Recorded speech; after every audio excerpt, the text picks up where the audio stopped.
So welcome to Behind the Deck, where we do cards and cocktails. Cards and cocktails, Jay. That's exactly right. We absolutely do. That's fantastic. Oh, good.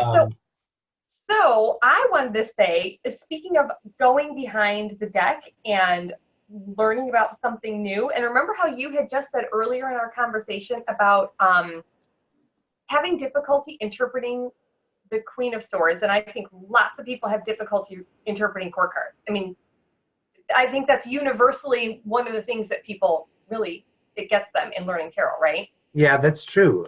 It's true.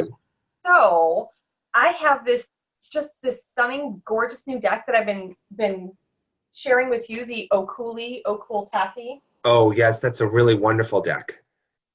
Yeah. Right? Okay. Mm-hmm. So, the Queen of Swords. Are you ready for this? Now, first of all, I'm gonna throw it out there again because I had to throw this out there early. Yeah.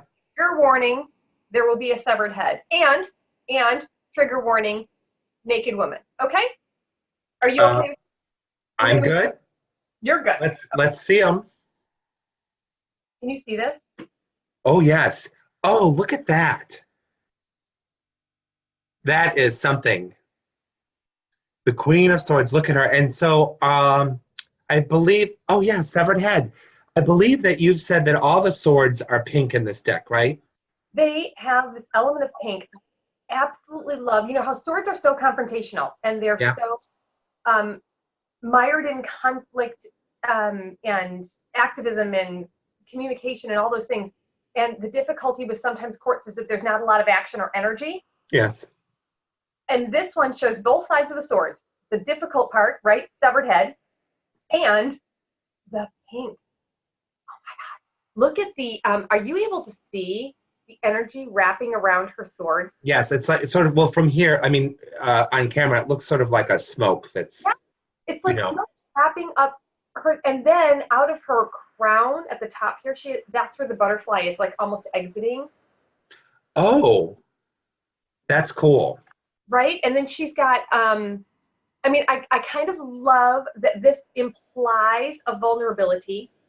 Oh, indeed, it does. Right? And nurturing, which sometimes you think of in the Queen of Swords, but at the same time, hello, serious severed head. Like this one, a lot of times when she comes up and she's mean, I think off with your head. You know what? And you've said that many times. And that's exactly right. But isn't this, I mean, I don't know, it's such a wistful, playful interpretation and yet a really dark interpretation of the Queen of Swords too. It is both exactly that. It's really dark and it's very, very whimsical at the same time. Yeah. It really, really is. I'm in love with, can you just see where her pinky is extended for the sword? Like she's holding a teacup and all she's in. Yes, it's very cool. And see here, and just to share in contrast, in case anyone sees this, it's new to tarot. This is like sort of your basic Queen of Swords. And it's interesting how much more elaborate the one is that you were showing. And how this is full of clean lines. But see, there's the butterfly involved, which is actually in the throne. Yep. And no severed head, but she's certainly gesturing. And it always seems like it's like, sure, you're welcome to come and speak if you must and if you dare, because I better like what you have to say. Do you know what I mean? Yeah. And did you notice, Jay, on her crown is actually made of butterflies in the Rider-Waite? Hold on. Are you sure? Sorry, bitches. I gotta get my glasses on. No, it's not. Indeed. I don't see butterflies there. And in the crown? Oh, it is butterflies. I never knew. What do you think that symbolizes? What do you think that the butterflies mean? Okay. I always think of butterflies as transformation. Indeed. Right? Going from caterpillar, chrysalis to then butterfly. Yes.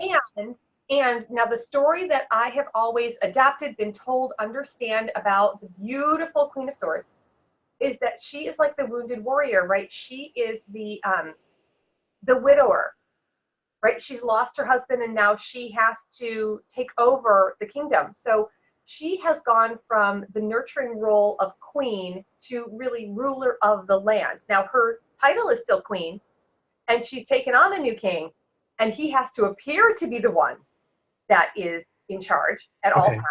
Yes. But it's her. So I think those butterflies are all about her saying, I'm still living in a caterpillar world, and I have to make it look like everything is the same, but I have had to personally transform to a completely new construct of who I am and how I show up in the world. Wow, that's really something. And that makes great sense.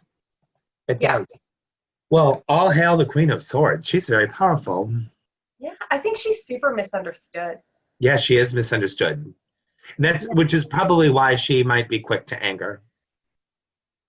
I love how you said anger, and I heard hanger, and I thought, oh, yep, but off with your head. Pretty much, because there's that head. Well, anytime we're forced into maybe a role that is opposite of what we had hoped to play, we can come off the wrong way. I mean, much like a feminine energy that comes off as very assertive can be,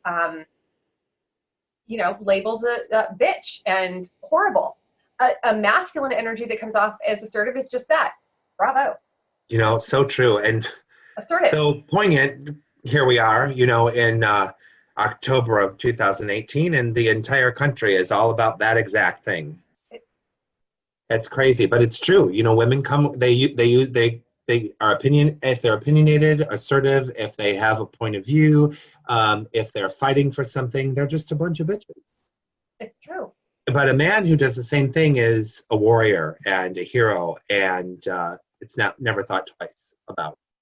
No, not at all. That's really interesting. Yep, and that's where I think we get our King and Queen of Swords. They're very much those people. Yes, they are. I wonder, I did a reading earlier with this deck because I was doing a deck review of the Oculi Occultati. So hard to say. I don't even know if I'm pronouncing it. Oculi, what's the rest of it? Oculi what? Occultati. Oh. Let's see. Oops. Wait, hold on. Hold, please, for the camera. Oculi, Occultati. Oh, Oculi Occultati. Yes, that's kind of difficult. It is kind of difficult, and I'm thinking, okay, I don't know the language of origin here, and I'm totally guessing, but oculi kind of sounds to me like our ocular nerve, right? Sight. Yeah. So seeing, and occultati sounds like the occult. So seeing the secretive is. Yeah, I bet that's exactly what it is. Where is the deck from? Is it from what country? Is it from the United States or what? No, actually, I got it from the UK. It's done by Scarlet Imprint is the company. Okay. Created it. And then now, Jay, I'm going to share with you the artist name, and I want you to feel free to share with the group what that is. Who that is. Wow, I just don't know. Radomo Boguslavski. It almost, I don't know. Is it Hungarian? Is it Polish? I have no idea. I don't know. I wish I knew more about it. All I can say is that this deck has captivated me. It will not let me go. And you can't really, well, I know this one was gifted to you, but how difficult is it to actually purchase? Oh, it's actually not difficult to purchase. It's expensive to purchase because it's limited edition. There are only 900 of them being made. And wow. Yeah, so I would say if anybody's interested to go and grab your copy now. But not difficult, and actually the shipping wasn't even bad from the UK. So I believe you can just go to Scarlet Imprint, I think scarletimprint.com. And you can find it. I know. So. It might be worth the investment. It's a very nice deck. It really is very cool. It's so artistic, and I guess I remember that all the cups were blue, and they're all like mer people or mermen. And what were the pentacles? Green? The pentacles are green. Okay, so here's like in terms of your blue mermen. Right. Okay, and then you've got the pentacles are green. Oh, yes. Is that the Queen of Pentacles? Queen. Okay, there she is. Of course we know. And I've been shuffling. You heard me, right? Oh, of course. I heard it all shuffling. Oh, Oh, and okay. she came back up again? Just want to know. Okay. Page for the swords. Yeah. Okay. And then it's actually grayscale or black and gray for the majors. Okay. And, oh, there we go. Defending the bits and pieces. Yellow. Wow. Oh, so all the ones are yellow. And yes, defending the bits and pieces indeed. Yeah. So here's one of the things I love to do with a deck, Jay, is I always ask it. Now, I already have one, right? So I don't have to worry about it. But I wonder what your relationship would be with the deck. So I'm just going to ask it what it is you would enjoy about working with this deck and what it is that you would dislike about working with this deck. I love it. Other than the fact that it's absolutely ginormous, totally impossible to shuffle, and I've had to be real patient with myself because it goes in clumps and falls all over. Yeah, those are really big cards. When you were holding up to the camera, I thought, oh, it must be the camera. That card looks enormous. But No, it is big, isn't it? These are absolutely enormous. So I'll show you. Wait, hold on. Oh, wow. That is, wow. Well, what do you think about doing a reading with that huge deck? Like that is, What I think is you're doing a 3 or 4 card spread, and that's it. I think it begs for patience, which you know that you and I are not really good at, right? we are not good at patience at all, being the fine Leos that we are. And but however, I like the idea of having these big, gigantic cards that you just lay down 3 or 4 of, and do this really cool reading with these images. Oh, now I think I'm going to have it because I don't think this is meant for cross or anything like that. It's not meant for what? I don't think it's meant for a Celtic cross-like spread, 10 cards, 11 cards, 12 cards. I think this is clearly you just use 3 or 4, and it's very, 5 at most. Oh, this is very, please, if you've got room for 5 cards, I want you to let me know, okay? Because I don't have the deck, so I'm going to get it just to work with it. So here's what I received for you and how it will go for you with the deck. Okay, so go ahead. Wait, is this a 3-card reading or what is it? 3-card reading. Okay. And what you would enjoy about working with the deck, what you're going to dislike about working with the deck, and then I'm just going to pull the root card. Right? So the total energy of the deck.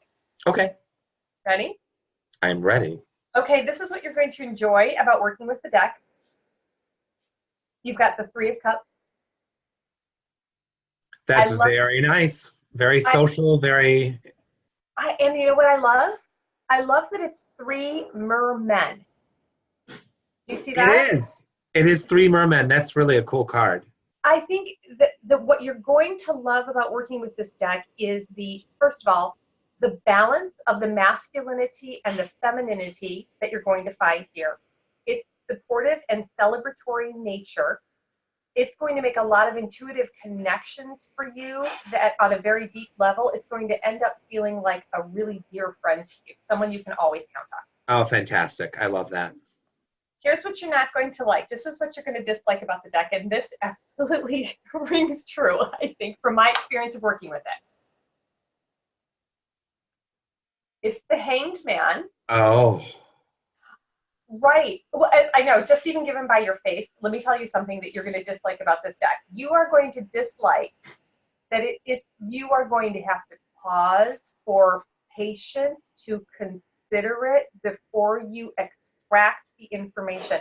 You are not going to gloss over this like you would a Rider-Waite-Smith and just get your messages. And it is going to test your soul to create a more enlightened perspective. Wow. Because those are 2 of the biggest messages from the Hangman is about like holding up and giving it a little time and also looking at things from a new perspective. And in this particular case, I'm sure that it's exactly that with this deck because the images are, even though they are Rider-Waite-esque, they're really different and they're Real good nod to Rider-Waite. Think of, I mean, the 3 cups in celebration. Yes. It's an obvious Rider-Waite nod, I think, even though it's missing, it's missing the harvest and the colors and the maidens in their dresses. Okay. And still we have a pretty direct relation to Rider-Waite Hanged Man. Oh, for sure. One of the other messages I love about the Hanged Man, which comes up a whole lot for me too, is the idea that you'll be sacrificed for your truth. Oh. Right? So you might go out there with a very unpopular word. So if you were to do readings with somebody else with this particular deck, it may be truth. And you may resonate with it a great deal, but they may feel very much like they want to hang you out to dry and throw tomatoes at you, my friend. Yikes. I don't know if I like that, because that means that they're going to not enjoy the readings they get from me with this deck. So wait till you see the root card, right? Get out of here. She showed up. How is that possible? You just used her as an example. Then you accidentally, she showed up again in your shuffling, and then you shuffled again for this reading, and she shows up again. Yes. So, and I'm sorry, what does this card represent? What's the position? So what I call is the root card. So after I'm done shuffling, right? This is the card I turn over and I say, what's on the bottom? And to me, this is always, the root card is always the energy of the current of the river, meaning it's going there. You can fight it if you want to, but this is where it's going. So either you can ride the canoe down the river with her, or you can fight it. But this is the current. This is the energy that lies beneath. So this is the energy that lies beneath your relationship with this deck, should you go forward with it.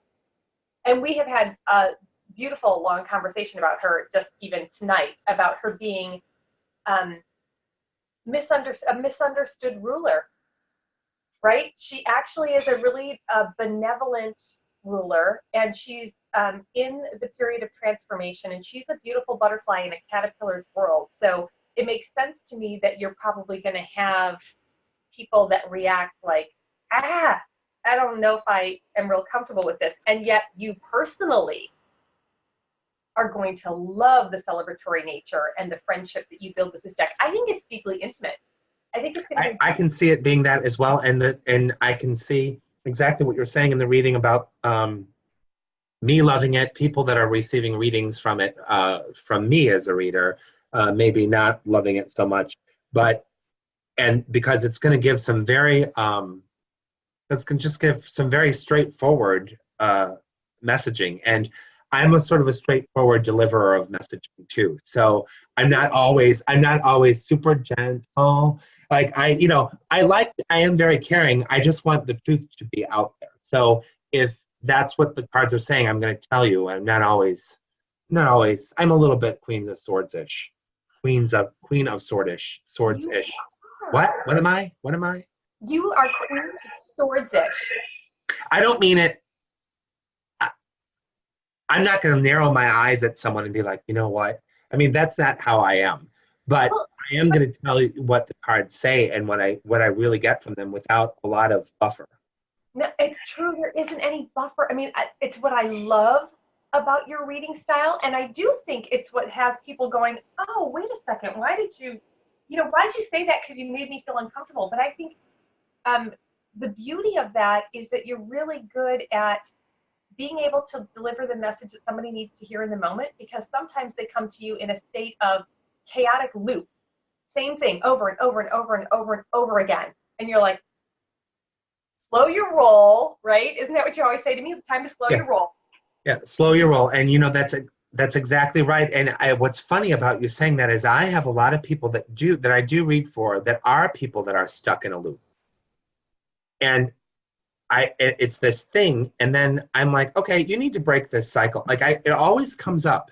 And so it's sort of like my readings have a tendency, I guess maybe the way I deliver a reading, it tends to snap things into focus sometimes for people, or snap them out of a perspective they've been clinging onto forever and ever. And it's like, well, no, that's not what you should be looking at. This is it right here.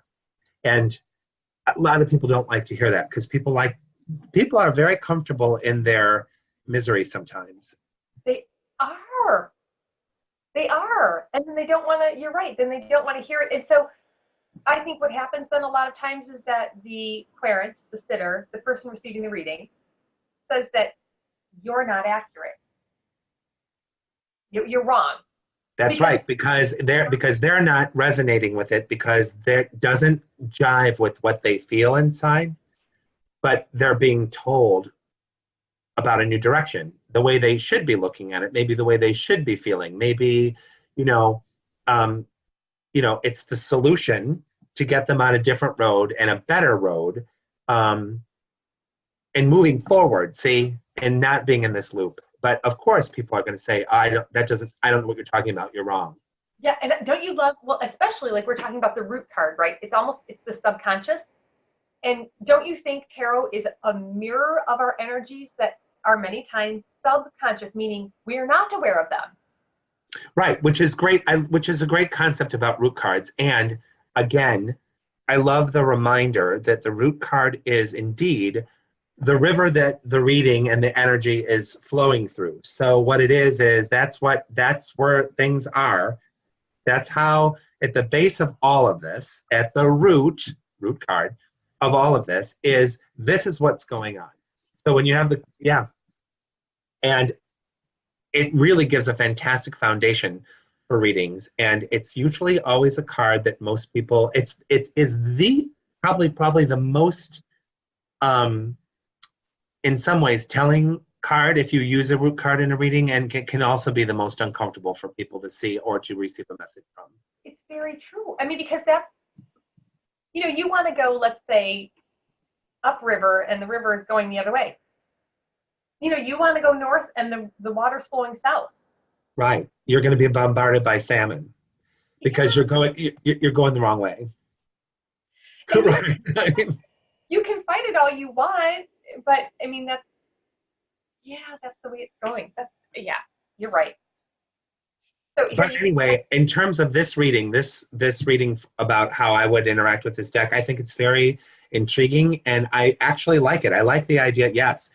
I like the idea that I would feel comfortable with it myself, that it would cause me to have to pause and look at things in a new perspective and also take my time with it.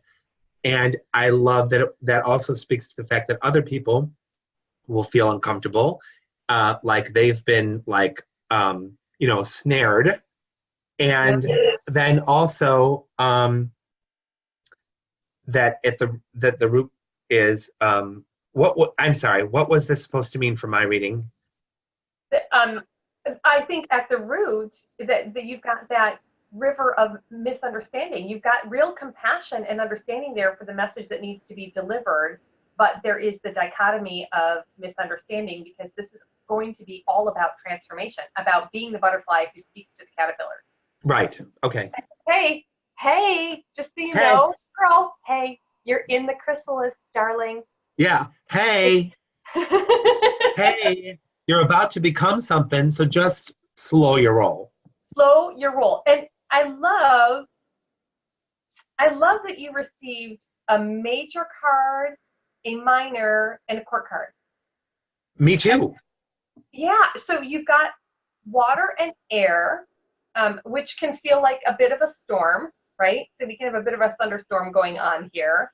It's all about a spiritual lesson for you, because you've got the major card here. I don't know, do you ever add up, I'll just ask you if you add up your cards to get a root number, because I always do that. I don't, but I'm not opposed to doing it. It's just not a practice I've fallen into. So we have, I'm so bad with this. Okay, we have 12, right? The Hanged Man. Is it 12? Do you need confirmation? And then we've got a Queen. She's the 13. So okay. We have 25, right? Mm-hmm. A 3, so we've got 28. Yeah. Which, of course, and because I'm a Leo, I'm just going to pause and say, that's my birthday. Okay, now we can move on. 28 is my birthday. It is. And now we reduce the 2 plus the 8 gives us a 10. Yes. Oh, 2 things for you. 2 additional messages for you. A 10 is the Wheel of Fortune. So this deck is going to be all about cyclical, karmic messages that come up. And reduce it one more time to the Magician. It's going to be about manifesting what it is you truly desire in life. And sometimes that means you've got to see the difficult messages. Yeah, exactly. So I think, oh, and here's something else I like, Jay. This is different. We wouldn't have seen this in every deck, but since we've been talking about cultural norms and difficulties in cultural norms, can we just talk about the pink and the blue? Oh, that too. Yes. So Yes, this genderedness. I think you're going to have this. I mean, we already talked about the masculine interpretation of the Three of Cups here, and her role, her masculine role that she has to take as the wounded warrior, right? It's definitely very feminine. So I think you're also going to have this beautiful blending of those two energies, masculine and feminine. And I think that's true of just like the black and white sketches with the pops of color and creativity in the deck, for sure. Yeah, I like it. I like it very much. So I can't remember though, are all the cups, are any people that are in all of the cups cards men in this, mermen in this deck, or is it a combination of male and female energy? I don't know the answer to that. Let me look and see. It just seems to me, okay, well, I'm not sure what we would call this one. Six of Cups. I don't know. That's hard to tell. It really is hard to tell because it seems to me like that's, you know, they're useful, maybe underdeveloped. Okay, wait. And we're asking specifically about the cups? Yeah, I was just curious. I mean, if, because they're all blue, if it sticks with the male gender theme. And in the swords, are they mainly women? The 4 is for sure. Well, because I feel like we have mermen. The 7 is a male energy for sure. They're so noisy. This is a really good question, Jay. And now I almost wish I'd kept them in. Okay, but okay, so here we have the 2. That appears to me to be both a male and a female energy. Oh, okay. Yeah. I mean, based on the headdress and the facial features, although what's really interesting to me is that neither has a chest that would particularly indicate, right? I noticed that. I thought, well, this is very ambiguous. It is ambiguous. It's ambiguous. Mm-hmm. I think they're ambiguous for sure. The wands, to me, they all look very masculine. Oh, yeah. Definitely. That one, and also the 7 of Wands I noticed was very masculine, and but it generally is, like when I come across that. Fair. Now, see, this is interesting. Here's the 9, when at first glance, I felt a very feminine energy to it, but I think we could be open here too. Yes. Yes, it can. That's okay. So you're now, yeah, the wands are definitely there, but the wands are such a physical suit. Yeah, they always have been. That's it. It is. It's a very. They are a very masculine. It's a very masculine suit. Yeah. Well, masculine energy. It is a masculine energy. Mm-hmm. So yeah, that's where I land on that. So it's going to be all about whether or not you want to pony up the money, because it's not an inexpensive experience. How much did you say it was? Like $80? I think it's 75. Okay. It's very unique. I really do like it. I'm really thinking that it might be something I have to. I mean, think about it soon, because it seems to be going around the internet now. See, distinctly, this is interesting to me too. The Queen of Wands. Ooh, yes. I really like that card.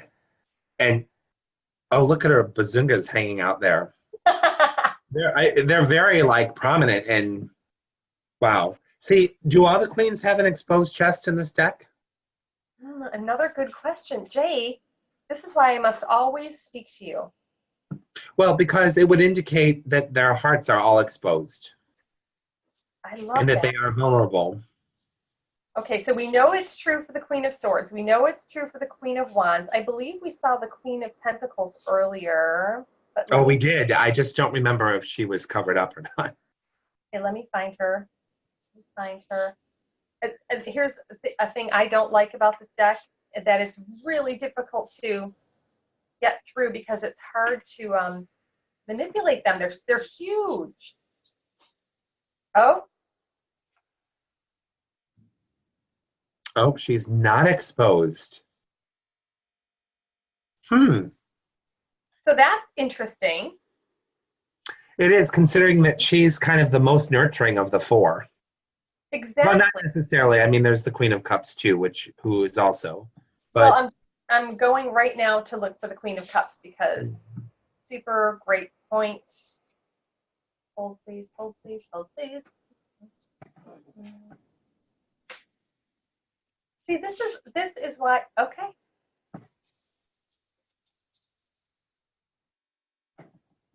and she is also covered up. There's a reason for that. So this is one of the things I have always loved about our time together, is asking these really intriguing questions to go deeper behind the deck to say, okay, well, what is that about then?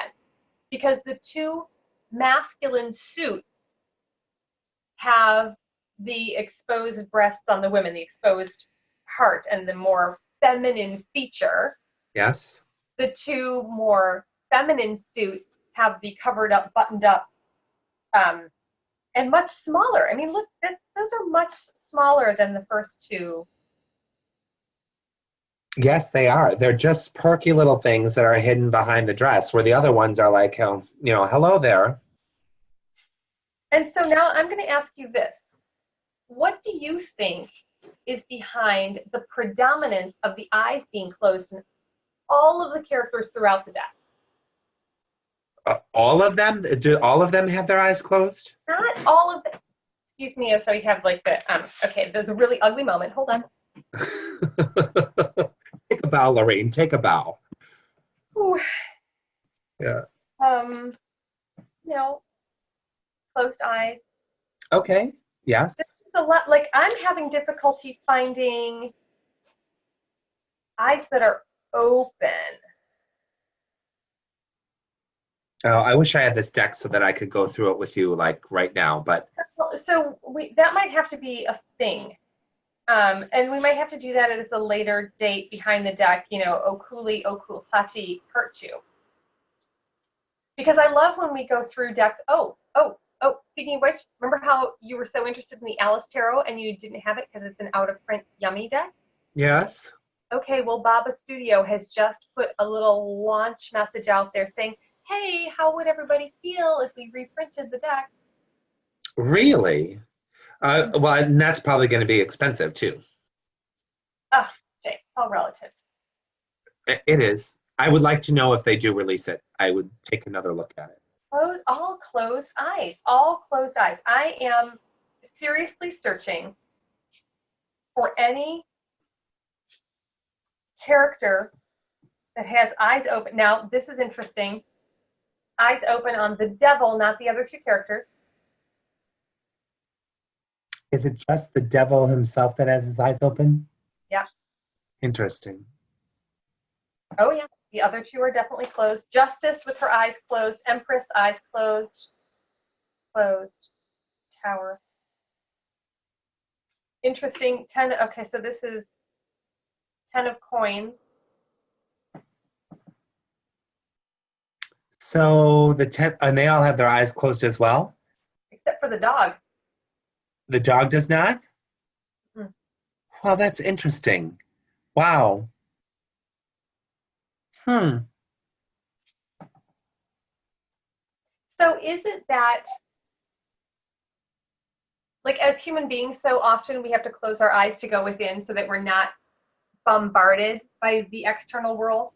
Yes, and that's what I was just thinking about. I'm like, maybe it's because, the art of tarot and the art of reading tarot is a very intuitive and internal process. And so maybe that's why the characters have their eyes closed. And the devil may not, because the devil does eyes wide open calculations. Eyes wide shut. Eyes wide shut. Exactly. And then the dog, I don't know. I can't figure that out exactly because dogs are quite intuitive as well, actually. So I don't know. But I do think that for the most part, the thing that um, speaks to me about that is that it is because tarot is the intuitive process, and we always go within to make those decisions and to um, get in touch with our intuition and make decisions. And we read the same way intuitively. That's so true. I mean, I know when I read the Akashic records, um, when I'm actually receiving messages, I always have my eyes closed. It's not that I can't open them and come back and like have a conversation, but then when I'm going back to ask questions, my eyes are always closed. They even flutter when I get the information. It's the strangest thing. It's the strangest thing. Wow. And I have to say that, well, that's something you should probably explain what the Akashic records are, but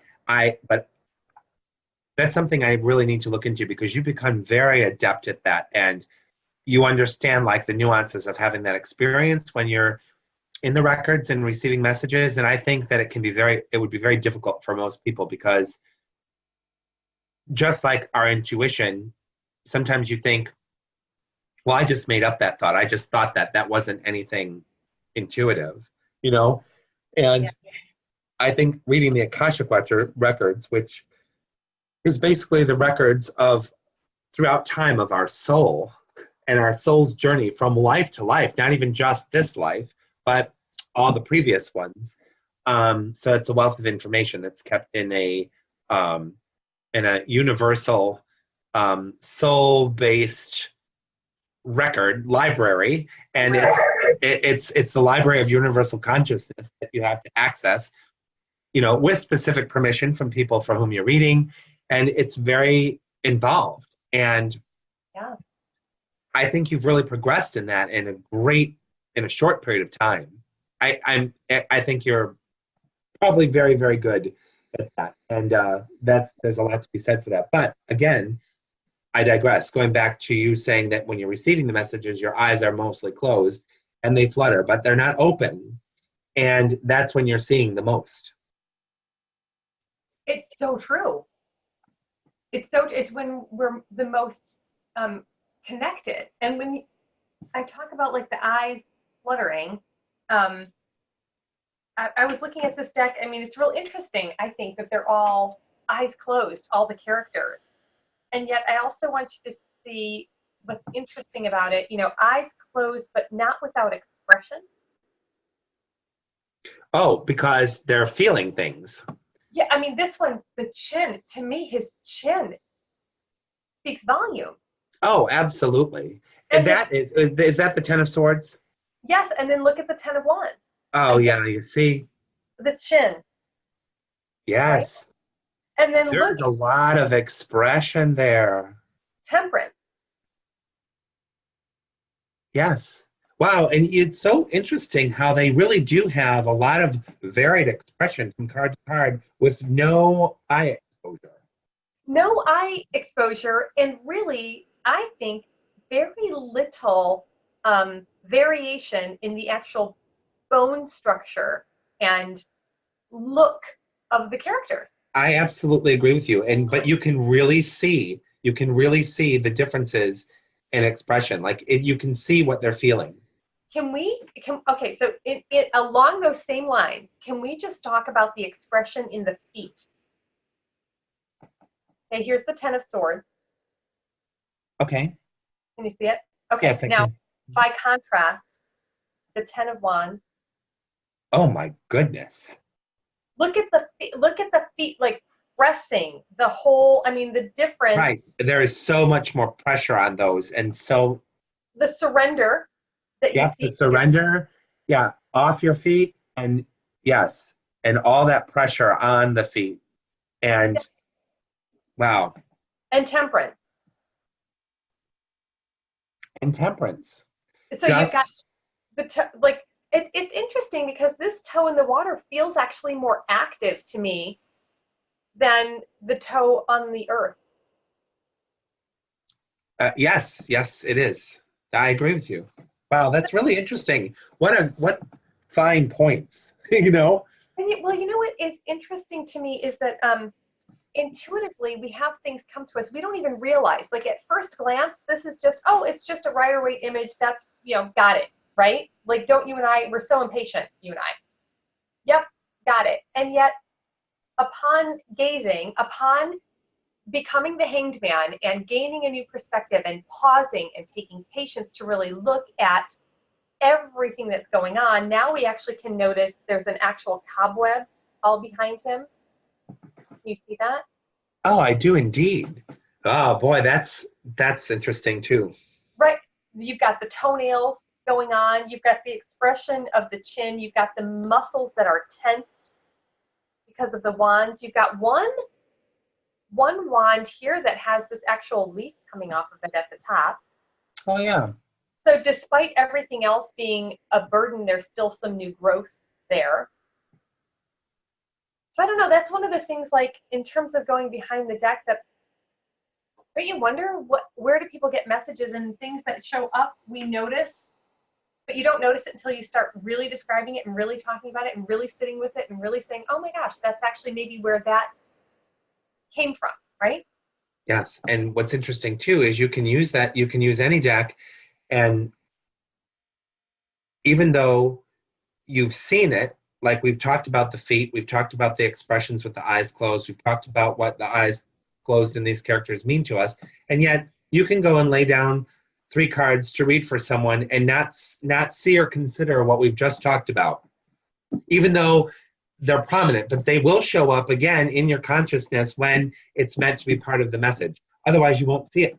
Yeah, exactly right.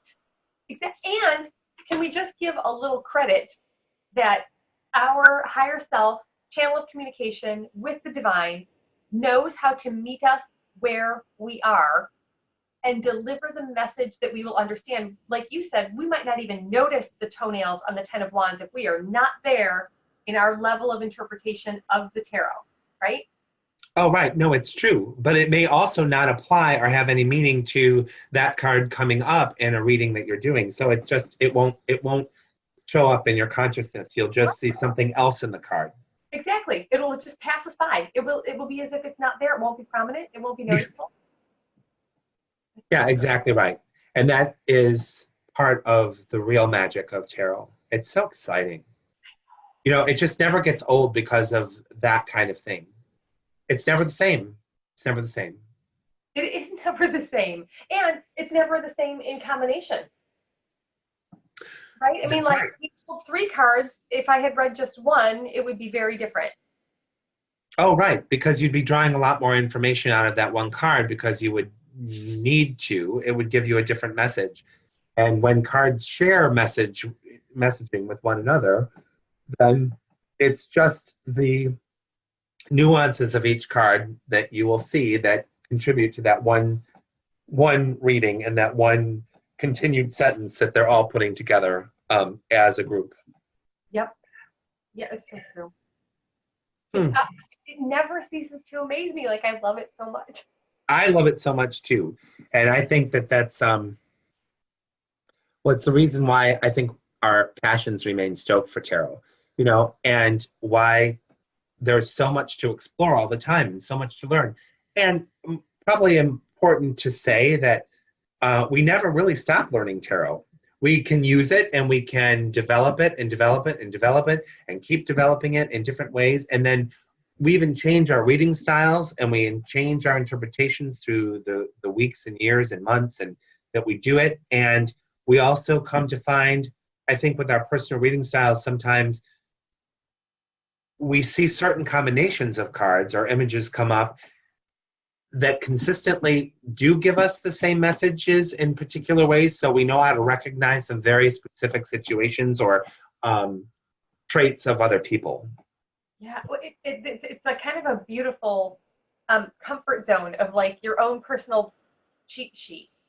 It is like your own personal cheat sheet, and you can say, oh, I know what this means when they come up together, and you can say, I know that this is what's going on with this person. Oh, this definitely indicates an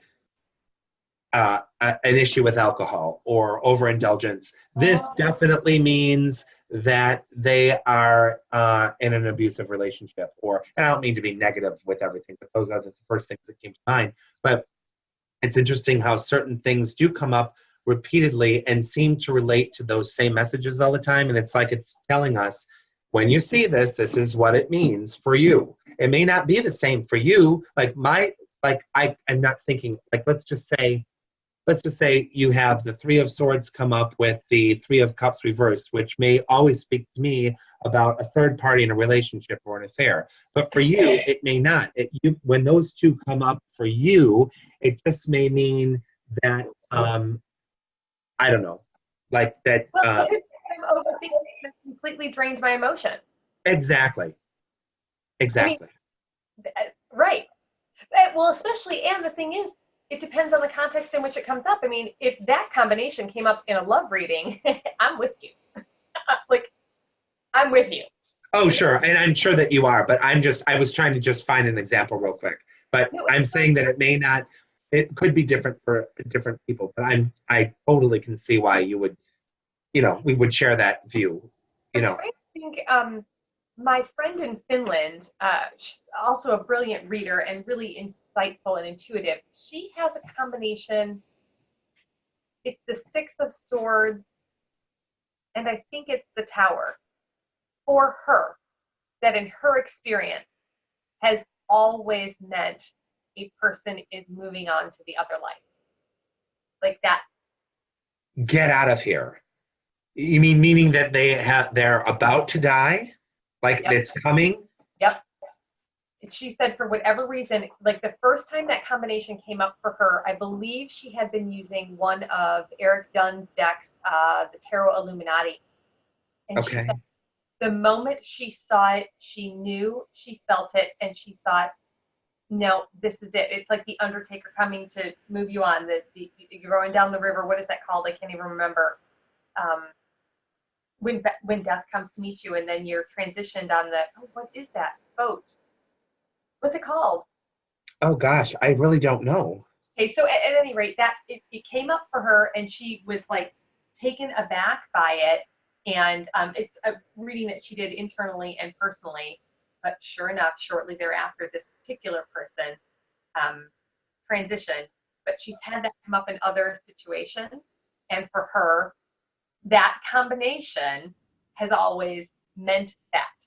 So, I think that that's fascinating. And it's, the impatient learner in me wants to just adopt that and say, well, that's what that's going to mean when it comes up. But I can't say that it will, because I like when you were explaining it to me, I was thinking it is someone moving on from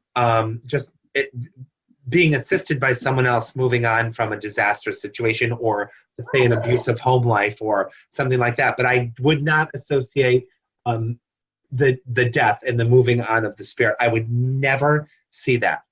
And it's fascinating. It is so good. And well, and she's like that because the Tower moment was about really like losing the physical body, like the actual vessel, the soul moving on, right, to a whole better experience, but losing the physical vessel. And I mean, very, very infrequently does physical death come up in reading. However, and that is the truth too. And so for me, I don't even know what physical death is represented by, because it has not come up for me. And and when you think about all the readings that we do, whether it's for self or for others, it rarely does come. Physical death rarely manifests itself in a reading. And I wouldn't know what those combinations are for me. I wouldn't know if it would be a combination of the death card itself with something like the Six of Swords, right? Right. Or if it would be something completely different. And I don't know, because it hasn't come up. And the reason, I think that when those combinations work for us, it's because we not only see it instantly, but we feel it. And when we feel that that is the message, that's what sticks with us when that combination comes up, and with good reason. But you have to feel it. And it's palpable. Well, of course, now, in fairness to, if somebody is tuning in and listening to this, right? I mean, that's one of the things that people have a lot of fears about, is like, oh, you're going to read about physical death. No. I was just saying that my friend actually was in service to her dear friend who was in a hospice situation. She knew that that transition was coming, right? Okay, right. So then I do think it's our duty to share honestly and be able to hold space for someone in that situation, because if you're reading for someone in that situation and then something like that comes up, I think we do have to know how to hold space for it and share it. You're not going to in that moment say, oh, things are going to get so much better. I got the Tower card and the Six of Swords. It means it's going to be awesome. Okay. You know what? It's like a miracle, because that's just not, it's not accurate. And I think we are, it can be a big burden, right? To do this kind of spiritual work for other people. But I think it's really grateful. I think, if you were able to share that with someone and say, hey, the fact of the matter is, if you're talking about transition, it might be lovely that you receive the Tower and you move on, meaning it's instantaneous and you're going to be feeling better like that, right? Well, that can be very comforting to someone who's in a hospice situation. Right. It's not a reason to be scared of tarot, I guess. No, it's not a reason to be scared of tarot at all. And just to reiterate, just like you were saying, it is very rare that physical death comes up in a reading. It just is. And it would not be, I guess, unusual if you were reading for or about someone that you knew was gravely ill. It would make sense. But again, in most situations, it's not going to show up. No. And in most situations, at least for me, I don't have the death card show up all that frequently. I don't know if you do. No, I really don't, and I was just going to comment on that. And also to say that when the death card does show up, it doesn't mean death. It's not about physical death. It's just about transformation and change. And so anyone who's tuning in that is freaked out by that should realize that when the death card comes up, that's really not what it is. So, but in addition to it only meaning transformation or a need for change, it also itself rarely shows itself. It does not. I'm amazed at how many times it doesn't show up versus how many times it does. Yeah, when we do something, the one time or couple of times that I have had it show up, I have had it show up reversed. Oh, sure. For someone who was resistant to ending something. Oh, absolutely. That's when, now, you talk about cards that mean something mainly all the time. When that card, the death card, shows up reversed, it always is about someone resisting the change they have to make. And that there will be no way around it, actually. And if that should come up also with the Ten of Swords, oh, girl.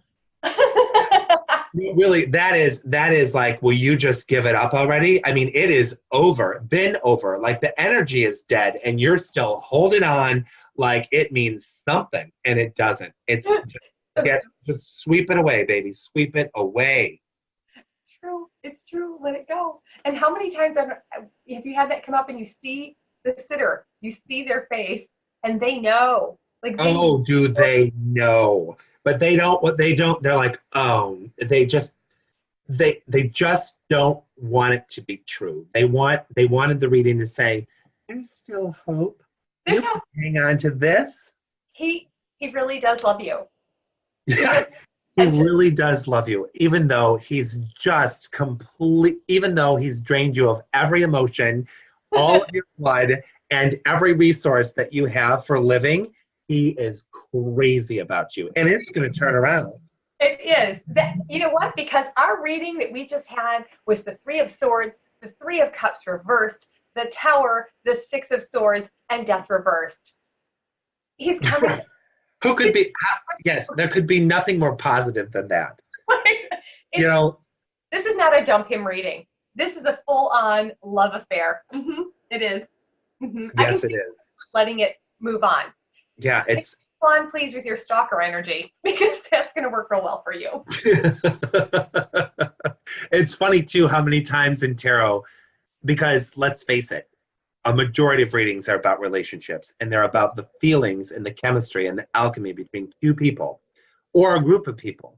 And it's always somebody that is part of the reading, usually the querent, the sitter, who is just not wanting to give up the idea that it isn't love. It's no longer love. It could have been, you know, and it's over, or it never was and it isn't coming. And, you know, and to be honest, it's sort of hard to deliver that message because I notice I've had to say that to people in various forms. And I notice that you say it, or I'll say it, and you can see them go blank, like they're not, you don't even know if they're processing what you're saying, or at least that they're trying to, and they're also still trying to filter it to see, well, where's the hope in that message? You know what I mean? And you know, like there's thinking, okay, I hear you, but okay, I'm waiting for the other part where you say, but this is how you can turn it around. You know, but there is no you can turn it around. It's dead. Like there's nothing else to talk about, and you need to let it go. And oftentimes it shows up for me when it's going to require that person who's hanging on to actually do the letting go for both of the parties involved. Oh. Because the other person may not do it, and so they're both just going to stay in this miserable cycle. But it's going to have to be this person that you're reading for that says, it's over. And they have to realize it within themselves, and then they have to bring it to that other person and say, you know what, over. Like, and that's tough. Yeah. It's rough. I was going to say, as a people pleaser myself, mm-hmm. the whole idea of that, as you're saying it, I'm going, well, it's very, I'm sorry, don't me. Like I can feel myself shrinking. No, I know. That's what happens actually during the reading. Everybody just wilts, you know, and it just seems it's just a real emotionally deflating moment, because I think a lot of people that come for readings and for anyone or read for themselves about a relationship always want a very hopeful outlook, and when it's not there and the truth is staring you in the face, it's really difficult to process that. And but it is funny because as people as we are, it does start the heart to racing, and it starts this horrible feeling of anxiety that just talking about it. We're not even doing a reading. We're just talking about it coming up in a reading and how difficult that information is to see and to also give to somebody. And we're feeling anxious about it right now. Just talking about a non-scenario. Yes, I'll drink to that. And also beverage, Jay. Let's have a beverage. Yeah, let's have a beverage over it. But anyway, I need to end our behind the deck session now. So and I hate to do it because I love that we did this on video for the first time. Yes, I'm so excited. Yeah, I am too. And I've always been very uncomfortable being on camera. What? I said I could just do this forever. I feel like it too. Like I'd like to sit here for another 2 hours. Yeah. And just continue talking. But we will continue our behind the deck conversation the next time. And we can even pick up where we left off here, because we can talk about whatever we want anytime.